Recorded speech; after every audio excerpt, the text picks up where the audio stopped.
And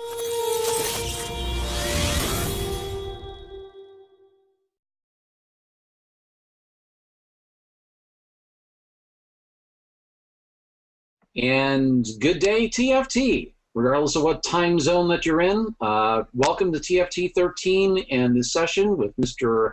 Mark Kawasaki. My name is Ken Gonzalez. I am your guide slant moderator slant host for this particular session. And joining me, and this is in the Americas time zone, joining me is Mr. George Spalding. So, George, say hi. Hi. Hi, I'm George Spalding. I'm Executive VP at Pink Elephant and thrilled to be part of the Americas section of TFT13. So far, it's been exciting and certainly unique and not as virtual as I would have thought. A lot of more interpersonal relationships, actually.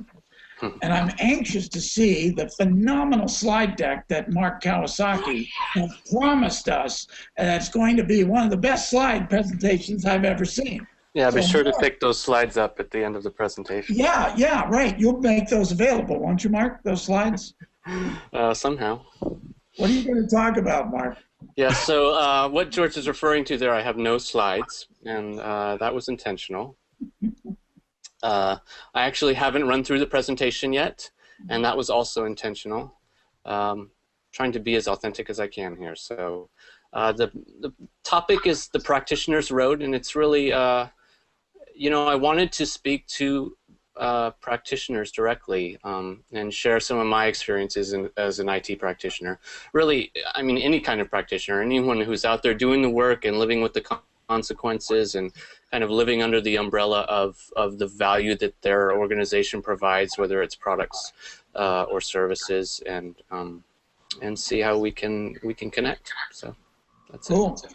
Hey, Ken, you need to give us some specifics before the two of us kind of disappear and leave it all to Mark. Yeah, definitely. So one of the things we've been doing all day and will continue to do as long as our day lasts, including this presentation, is we're going to be tracking things on social media. So if you have access to Twitter and would like to offer up comments or potentially questions for the Q&A segment to follow, please use the hashtag TFT13, and we'll be looking to use that as the grist for the mill for the conversations to follow. And even after the fact, feel free to continue to engage, because we'll be monitoring it and go from there. Just a couple of points about Mark. He's an ITSM professional with Emory University. Recently took over the helm as the host of the ITSM Weekly podcast series. So he's the latest of the three musketeers. So I guess you're the fourth musketeer, really, when you get right down to it. Yep. D'Artagnan. And one of the things I really appreciate about Mark is he's passionate about things related to what serves people, not just services. And I also really admire his courage for being someone that lives his life as part of what I would call a grand social experiment, and is probably one of the most curious people that I know. And it's always a pleasure to be around him, listen to him. He's just infectious. So, and not in the bad way, but you know, infectious, like enthusiasm just bubbling over. So take it away, Mark. Thank you, Ken. And that's it for today. Thanks, everybody. No, just kidding. All right, so let me start us up here. Like I said, I have no slides. I just wanted to be talking with as many people as I could about some of my experiences and really share with you my journey. Just to start off a little bit, as Ken mentioned, I'm an ITSM specialist at Emory. I've been there about 2 years. I was at a different organization before that in the financial services and insurance industry for about 14 years. And, you know, it changed hands many times, changed names, and I got to grow through that organization, change jobs many times. But I think I started on my IT journey many years ago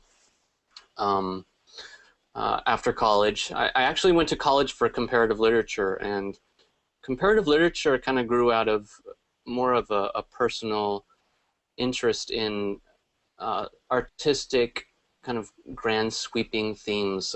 You know, I was interested in music first when I was younger, and that evolved into literature. And I mean, it wasn't even just literature. It had to be comparative literature. So it wasn't just American literature. It had to be, you know, grand, you know, compare this continent to that continent. It was always big things, and that was always an interest to me, to try to understand the great themes of life and to try to influence people in a positive way, understand people from all backgrounds.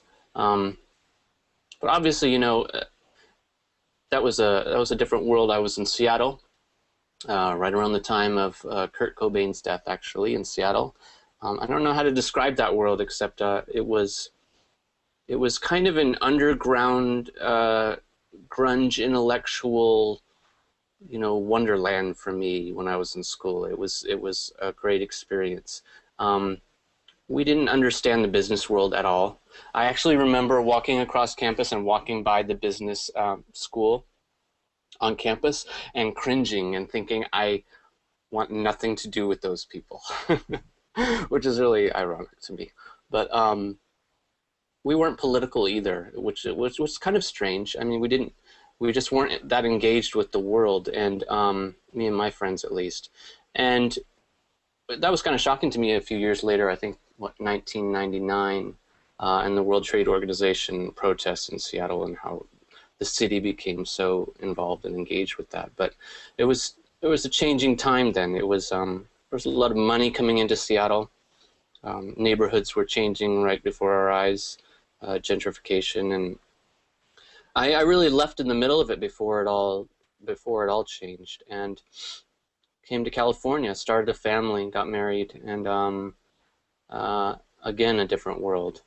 And obviously, you know, with a comparative literature degree, I couldn't get a job, so I got whatever I could. But what I realized at the time, and this all has a point, believe me, what I realized is that I turned to technology as kind of an alternative for myself. As you know, in Seattle, we were writers and critics and theorists and artists and musicians, and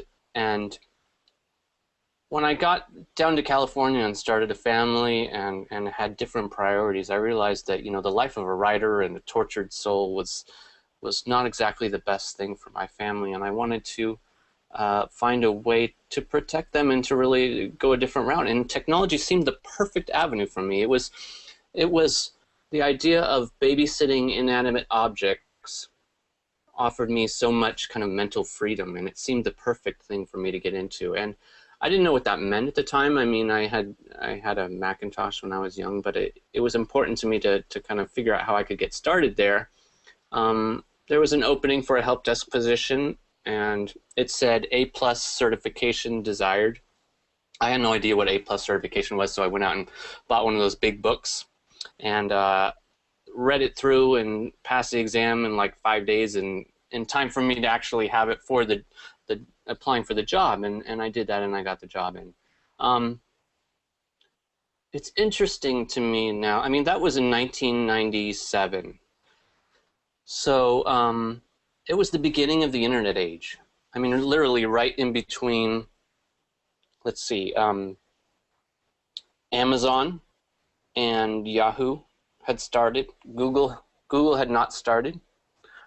So literally right at the beginning of the internet age. And I say it in that way very specifically because I believe we are at the beginning of a grand age, as important as the Enlightenment, and probably the most important kind of period of historical time since the Enlightenment. And we're still at the beginning of the internet age, and that's hugely significant. I mean, for me, it was like entering the workforce, you know, like going into book publishing around the time of the invention of the printing press. The whole world's changing, right? And we're still there. But at the time, computers were very different than they are today. They were, you know, appliances, they were business tools. There was some networking there in the corporations, but the internet hadn't really taken off yet, obviously. And so when you're entering IT at that age, at that time, there was really two reasons that you went into IT. Either, I like to boil it down to two concepts. It was either hello world, and you wanted to be a programmer, or it was opening up a PC and seeing the guts in there and wanting to mess around with that on the computing side. So those were what I found, at least. Everyone I knew or talked to that was going into that field, it was one of those two things that drew you.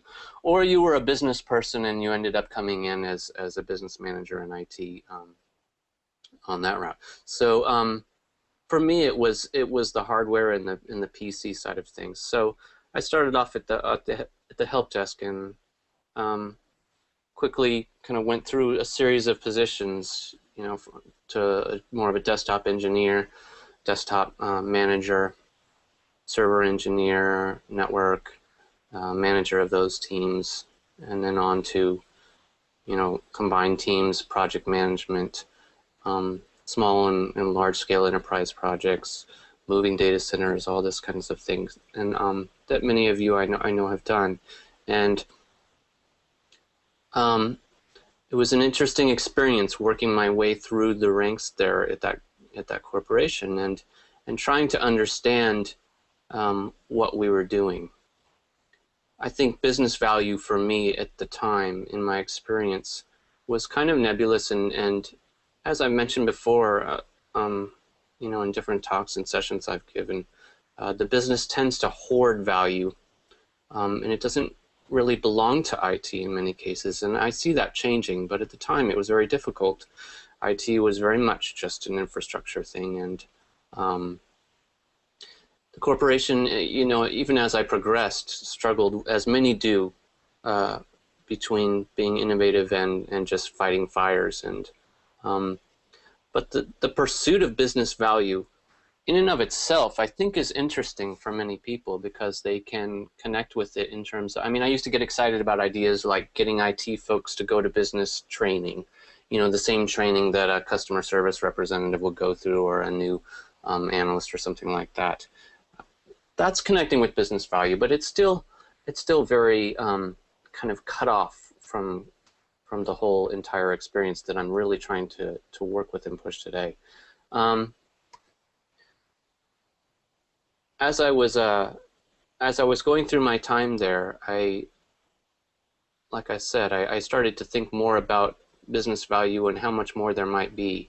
I reached a point where I was going to, it was a seminar that I went to, and I actually met Farah Remtula there.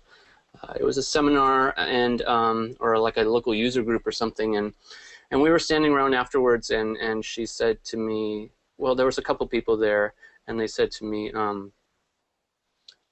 I asked, you know, what's Emory like? What's Emory University like? Is it, what's the experience? And it must be exciting there. And, you know, everyone has a work experience, and so obviously there's some, you know, teasing and jokes and things. But in the end, someone said to me, you know, it is kind of exciting to realize that even in IT, we're supporting the development of a HIV/AIDS vaccine, something like that. And I thought to myself, I don't ever feel that. I don't ever connect with that kind of value. And that was when I really started to realize that there's value beyond business value. And it kind of scares me even to say that here today. And a lot of what I've been working on over the last couple of years has been leading up to this kind of thing. And I may be totally unemployable after this, but that's why I'm here. What I want to say is that I encourage everyone to think about the business value that your organization provides. Think about what it does in the world. Think about what social value it provides. How does it impact lives? Is it improving the quality of life in some way? If it's not, then you should leave. That's really what it comes down to. Because it's not so much about loving what you do. There's a lot, you know, you'll always hear on leadership talks or on tweets or whatever, you know, do what you love what you do. That's total BS, because that's so isolationist and such an individualistic point of view. You are not your own world. You have to love what you do based on the organization that you're in. And that's important for everyone to think about. It's something that you have to try to seek. And I know that most organizations, there's something there that you can connect with, and you need to try to connect with, not just for yourself, but for your team and for all of IT. there's business value there that is really meaningful, whether you're making things cheaper for people so that they can live a better life, or just quality products that really enhance their life, services that bring an impact to society. There's all kinds of things, but take it as far as you can take it, and if you can't find it, then you need to leave. That's really what it's about. And that was kind of the point I came to in my own journey, is realizing that I wanted more, and I had to leave. And so I did. And it was exciting to me to start at Emory. It was a challenge because I didn't know really what I was going to find there, if it was authentic and if it was believable, if it was the real deal. And I found it to be, and I'm only barely scratching the surface. And if I can find hundreds of things to connect with at my organization, surely you can find just one big one that can drive you forward, not just with business value, but with social value that turns into personal value for your own work satisfaction. Because work is important to all of us. It's what we do that is meaningful outside of our family life. So to get to that place, I want to kind of step through a few things that I personally went through to kind of develop not just my journey to get to that place, but my journey to be able to speak to you about this today. So the first of those things is community. And community, obviously, this whole conference is based on community, from the selection of speakers to the engagement online, the ability for anyone to connect with it anywhere in the world, and that's so exciting. I watched a little bit of April Allen's, and she talked about community and the different kinds of things that you can find even within your enterprise. It's, you know, forums or activity streams that become communities or have the potential to become communities within corporations. Obviously, that's great. I hope that you have that in your organization, and I encourage anyone who can influence that within your organization to get as close to that as you can and really have a community internal. But there are a lot of you I know that don't have that at work, and that's not enough. You need to have that, and I'm telling you that because that's what I discovered for myself. It's, for so many years I worked in kind of isolation, and that wasn't the organization's fault. It's just, you know, we were a mid-sized company. I was the only one doing, you know, pure ITSM work. There's just, you know, a handful of people doing each type of job or each type of position. There's only so much of a community you can build out of that. It was also, you know, in a time where communities hadn't come to the place that they are today. But it's important to be able to bounce ideas off people and have a support system. You know, like I think April said, you go for the knowledge, for the information, and you stay for the relationships, and that's so important. I didn't have that in my previous organization, and I found that after I came to Emory, and that was really coincidental in a way. One of the things that I realized is that leaving my previous organization, I was leaving a leadership position. I had you know, a couple large teams reporting to me, and managers of those teams, and I was really disappointed to be losing that, and I felt like I needed something else to replace it, some other type of thing. If I couldn't spend time coaching people, what else could I do? And so I thought, you know, maybe I should focus more on becoming more of a subject matter expert in my field, you know, in the world. And I thought, okay, so I'm gonna have to get involved with social. So, you know, I had a Twitter account like most people. I didn't do anything with it. I was following the IT skeptic and service fear like everybody does when they start their Twitter account, right? But nothing beyond that.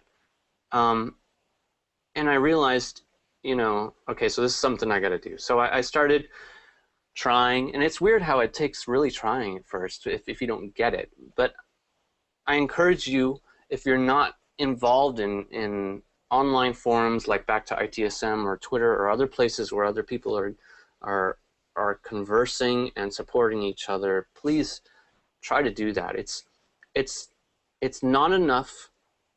I mean, you can't accept that your organization is telling you that that's just not recommended, or you can't do that at work or something like that. And that's a whole other area that I'm going to get into here, is talking about the empowered employee. The Far is distracting me right now on text, and I'm going to tell her to stop. So we, all right. So there are plenty of organizations that do not support BOIOD, that discourage people from talking publicly about work, and I understand that. There's a certain amount of care that you have to give when you're a public person, and everyone's public when they're on certain types of social media. But I also want you to start really thinking on the other side of things, and that is that you have a lot of rights that you need to stand up for, and that's the ability to express your mind on social media. You need to protect your organization, of course, but there's a lot more room to go there that I think it's not just a right that we need to stand up for, it's part of what you need, and you may just not realize it yet. There's a lot of ability to speak truthfully and honestly, and that's about that whole authentic self that means so much now. A lot of people say on their Twitter bios, tweets are mine, right? What does that mean? That basically is saying, please don't get me in trouble at work for saying something that got me in trouble for some reason, right? That's totally backwards. Really, what we need to be saying is, these tweets are mine. My organization should be proud and really envious of these tweets. I mean, they should be paying me for the tweets, right? Instead of trying to hold me accountable for what I'm saying as a means of protecting them. I mean, that's kind of a harsh way of saying it, but what that means is your authentic self, the honesty that you're trying to give in your feelings and in the things you see at work, the things you champion at work, the things you want to call out at work, are what organizations, especially in the next generation, are going to be based on. Organizations are no longer going to be able to support themselves and sustain themselves merely on making money alone. It's transparency and authenticity that are going to drive the next generation of organizations, and that's based on individuals and personalities. And it's time to get started with that for everyone. If you're so removed from that you don't even understand what I'm saying there, I encourage you to get online and to just start talking. And there's different ways you can do that. There's I want to talk a little bit more about authenticity and transparency, but there's also the idea of, I'm sorry, let me just check one thing here. All right, so there's the idea of working out loud. You've probably heard that phrase before. I apologize, I don't remember the person who coined it, but there's the idea, oh, you've got to be kidding me, there's someone coming to my door. Okay, I'm going to ignore the doorbell. So there's the idea of working out loud, and there's a couple things that go with that. There's the idea of observable work, and that's the idea that what you're actually working on can be discussed openly at work with others as it's in process or as it's in progress, and you can get feedback on that. So that's an idea of transparency where everything you do is kind of open for the world to observe. And obviously go as far as you can with that. And that may sound foreign to you as well. It's not private. It's not, you don't have a chance to perfect it. You don't have a chance to publish it as a completed product. All these kinds of things. But this is the social world we're going into, the world where it's iterative. It's almost like an agile, personal work approach. So what I mean there is start within your organization. If you're able to work openly and share your work internally, I encourage you to do so. And the second part that goes with that is narrating your work. So social can also be a way for you to just talk about what you're doing. Talk out loud about the ideas that you have as you're having them and the work that you're doing. What goes with all of this is a level of authenticity, and it's the willingness to share your faults, your shortcomings, your successes, your ideas, all of those things about yourself, not just your highlight reel like most people do on Facebook. It's not just about your good moments, it's about your bad moments as well. And it's that authenticity as long as it's genuine and it's with good intentions, it's going to drive you forward and your organization forward. I've seen some brilliant examples of that in certain people in social circles, and it only makes me respect an organization more when an individual is willing to admit not only their own faults, but maybe their company's product's faults, and grow from that. The experts of the next generation, they may be product managers for vendors or things like that. They need to be open and honest about their products, because that's what's going to make you trust that product. It's not about marketing anymore. It's not even about customer service. It's about authenticity and the ability to be transparent about what you're doing. So that's one area I really strive for. I'm only still starting with that myself, but I know that that's going to be the way that business operates in the future.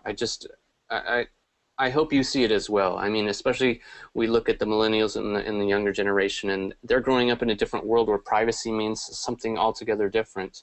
Privacy means privacy is kind of an invented idea, and it just means a different thing to them. I said the other day, I know it sounds strange, but young kids growing up today, the idea of privacy won't make any sense to them unless you're naked or you're going to the bathroom. They would say, you know, why would I need privacy if I'm not doing one of those things? So it's just a different way of working, and that to me is a way forward for the practitioner to kind of get out of that isolation and to be able to have a support system that reaches far beyond their normal circles at work. What I realized when I finally connected with my community on Twitter and back to ITSM and other places was that there was a whole world of experts and practitioners and all kinds of people that became my new coworkers. My team was extended out. And I see people doing this in different pockets. You know, there's a guy at Emory that is a storage expert, and he's always on the EMC forums, and he's very active there, and he's become kind of a storage leader in the community worldwide. There's another guy who's always on Twitter talking with other folks who support Macs. And it's just really, it's sad to me to see organizations that discourage that. In my mind, organizations have no right to prevent someone from sharing personally their thoughts, especially on a subject like that. And it's something they should be able to do in and out of the workplace. I remember, you know, maybe 7 or 8 years ago, feeling kind of not ashamed, but just trying to hide the fact that I was trying to read articles about business-related topics at work, like I was goofing off for some reason, and that's just, I'm really hoping that the business world is moving away from that type of mentality, along with trying to embrace BOIOD and other things like that. It's about consuming content as well. So community is one area that I really encourage practitioners especially to get involved in. The other area, one of the other areas that I think is important is consuming, like I mentioned there. Consuming is critical to being the kind of knowledge worker that we really have to be today and in the future. It's a strange concept, and I wrote a blog article about it once recently about consuming, and so what I'm talking about there is just reading as much as you can about what's going on in your field and in your industry. And I don't know why some people consume more than others, but I do know that it seems to go hand in hand with social. And I know that, you know, when I was a few years ago, when I was in the organization I was in, I couldn't consume very much at all. It was just, I didn't have enough time. I always seemed to be fighting fires and struggling to keep up, and I don't know what changed there except that my outlook changed, and I realized I needed to be connected to something bigger, not just on the value side, but also in the community side. And to do that, it's about consuming information and then sharing that information and engaging. So those are really the three areas, the pillars of community: consuming, sharing, and engaging, to really develop new relationships that can sustain you going forward. feel like I'm spending too much time on that topic, so let me move forward a little bit. So we talked some about transparency. Authenticity is wrapped up in this, and like I mentioned, you know, I've seen a few examples of this recently. There's this app called Buffer, and I know some people use it really well. It's a way to kind of time different social media posts and spread them out or spread them wider. And it was with a friend of mine, I was talking about it recently, and I realized that it's not what I can use, because to me it reduces some of my authenticity, and I'll tell you why. I'm the kind of person I kind of get drained for a while, and I step back from social for a few days, and then I get inspired and I come back and I reconnect with people, and I'll just want to tweet 20 things in a row. And I thought, I need Buffer, because Buffer can help me spread that out, right? And not overwhelm people with the stream of tweets. But then I realized that that's who I am. That kind of regurgitation of inspired tweets is the real me. That's what happens to me. I get flooded with emotion and with motivation, and that's what comes out. So why would I want to hide that?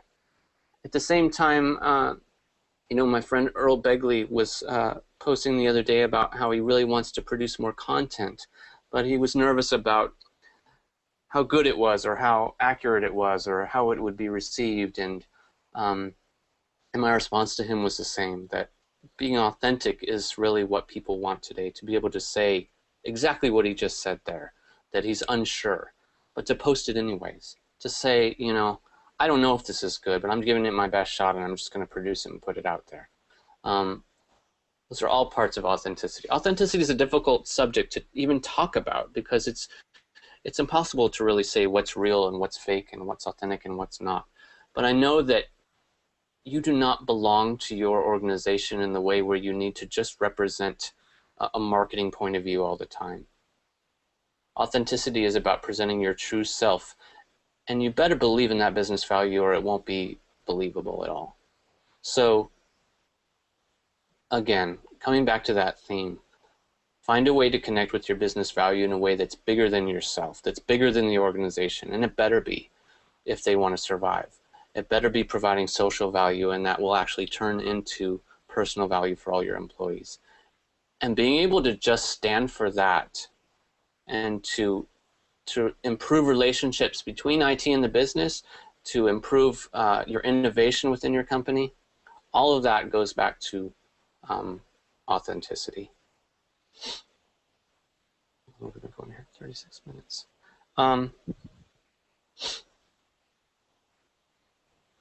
Let's touch a little bit on transparency some more. I know I spent a lot of time on that topic, but I also want to, I mean, look at the Edward Snowden incident that's happened recently. He was, I don't believe it's any accident that he came out like he did now. Obviously there's some, you know, many ways you can look at that, whether he's a hero or a traitor or what have you, but I think it's significant to understand that he was an IT employee that came out because he didn't believe in something that his organization was doing. Now, I'm not recommending that you do that, but I am recommending that you feel free enough to share what you're seeing and what you're doing at work.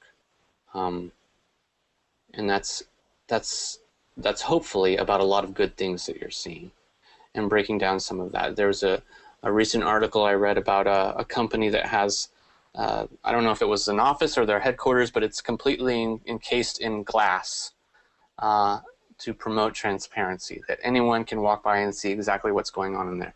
You saw that in the restaurant industry, that I guess it was the 80s or 90s when all the kitchens started to become exposed. And you know, anyone could see what the chefs were doing and working on. I mean, I don't remember seeing that when I was a kid, younger, and it's just a direction that everyone's going. I think, so if you can hold on to anything from what I'm trying to say here, you know, it's authenticity, it's transparency, it's community, and that all leads to empowerment for the employee. And I truly believe that organizations can be more successful when their employees are empowered, and they almost become, you know, activated as even celebrities in their communities. Everyone should be. I went to a conference. It was the Pink Elephant Conference, actually, and there was a woman named Janet, and she came up to me, and she stopped me, and she hugged me. And I never met this woman before in my life. I never even interacted with her online, at least I don't remember.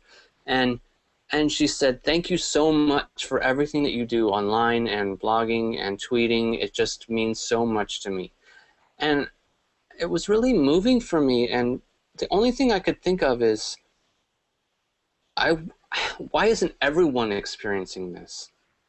This is what it's about. It's about connecting your workplace and your team throughout the world in new and exciting ways. And think of all the innovation that we can accomplish when we do that.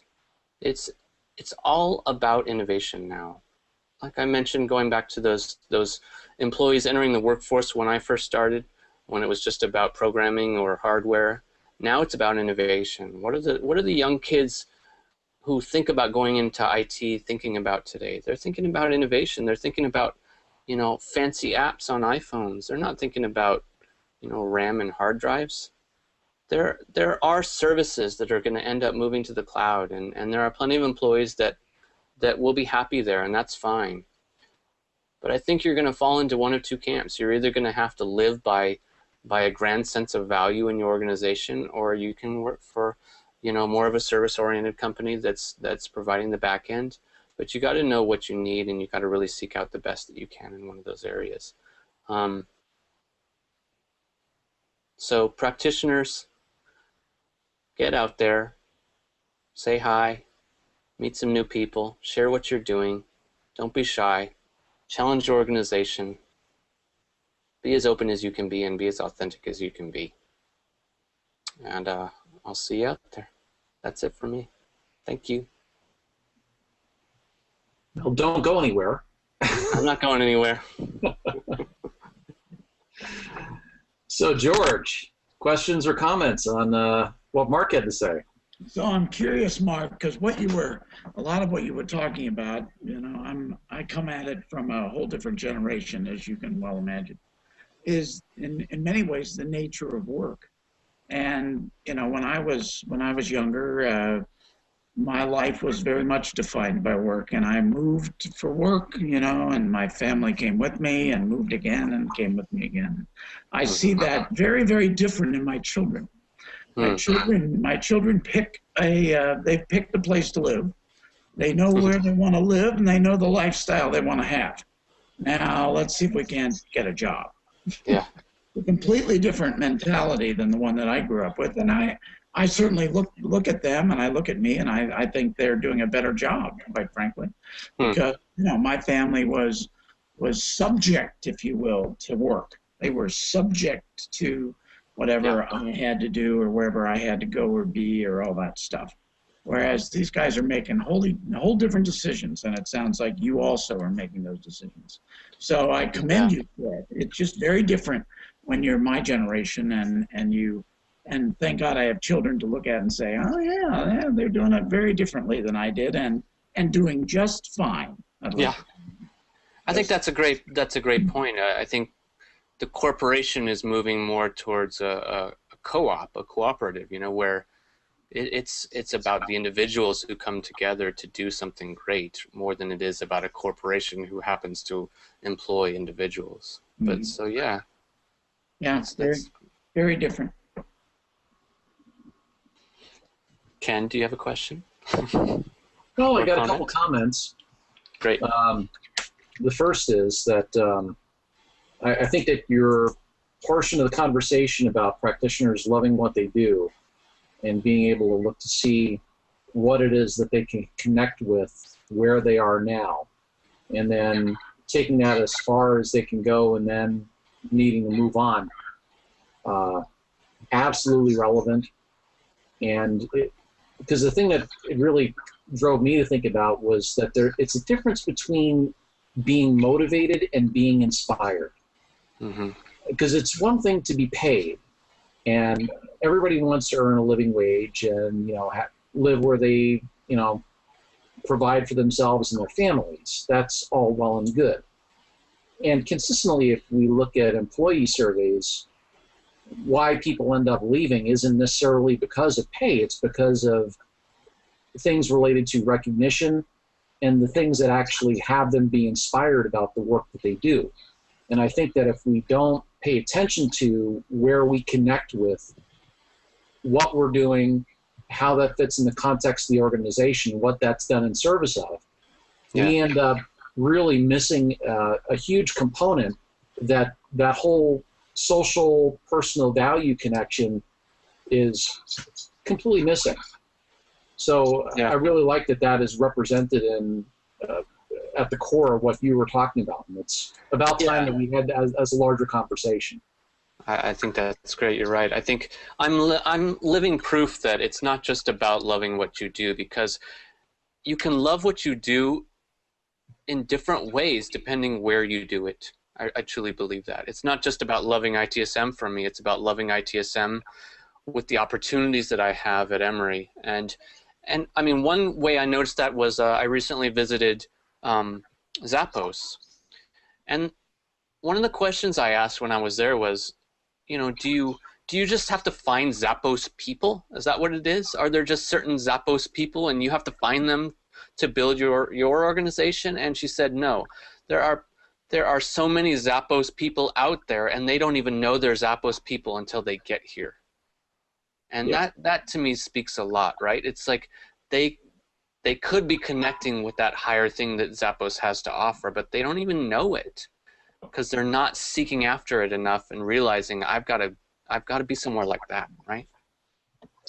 Yeah, and that really does go back to the point that I made, that you cannot compensate somebody enough to be a Zappos person. You have to have that. That's something generative. Yeah. When you get somebody inspired about what they're doing and what you're doing, what you're in together as a whole, there's something for somebody to lead there. There's something that is meaty for them that makes it worth going to work, that, at the end of the day, it's like, yeah, we really did something good. Yep, absolutely. I mean, so the main driver behind this was really just seeing, I mean, online in the social circles, especially in ITSM, I mean, not judging anything at all, but it really is true that it's maybe 80 to 90% consultants and vendors and a very much smaller number of practitioners who are engaging online. And that's just made me pause and wonder. And I've tried to talk to individuals. I mean, I want to meet these people. I want to meet people who are struggling within a bank to connect with the value that they're providing. I want to meet people who, had an outage all day long at American Airlines or whatever it was and had to deal with the fallout of that and what happened there. All these real, genuine, beautiful stories, I'm sure, that could be shared and everyone could get some motivation out of that. But so many practitioners are just, it just seem stuck, that they don't know how to talk. They don't know how to get out of the rat race enough to even see above the waterline to be able to say anything. And so any bit of encouragement I can give to help people find a bigger support system and a better vision for the way forward is what I was trying to accomplish. Well, certainly if someone doesn't know where to start, a prerequisite is actually starting. You don't need to know how in order to start.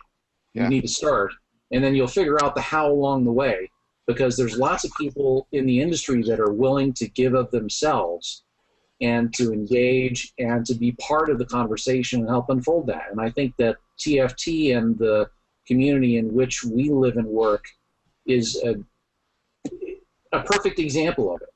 Exactly, yeah. Definitely. I think you did a great job, Mark, and hopefully getting people off the dime. Thank you, George. Yeah. Thank you very much. Thanks, Ken. I certainly echo that sentiment, Mark. It was a great presentation. Very fitting. Sorry I didn't have any bullet points or slides, but Well, I can assure you by looking at the tweet stream, a number of bullet points have come out of it. So you got the job done. I feel bad because this young girl came to the door and I don't know what she wanted. She's selling cookies. She could see me right through the window. Well, obviously you were doing something you needed to be doing, so otherwise you would have answered the door. Yeah. All Well, right. great job. Anything you'd like to say to kind of complete your experience of it, Mark? That's it. Just connect with me anytime at Wind Up Bird. I love to hear and meet from new people, so please reach out and just good luck to you. Okay, so while we are finishing up the session here, that doesn't mean that the session's over or that the discussion's over. Continue engaging with us online. Let's hear your thoughts and insights and take it from there. So on behalf of George, Mark, and myself, for this session, we're out. Have a great day, and we'll hope to see you again soon. Bye for now. Bye, everybody. Introducing My IT from BMC Software. One quick download, and the way your users think about IT changes forever. Let's say they need a networked printer, or a Wi-Fi connection, or even a map of an office they're visiting. My IT already knows where they are, and shows them a list of available resources and services pre-configured for their devices. Or maybe your user needs help with something more complex. With My IT, they can do most things themselves. But if they can't, they can simply schedule an appointment with a technician who can. In short, My IT is built to make your IT organization more modern and your users infinitely happier, dramatically changing the perception of your services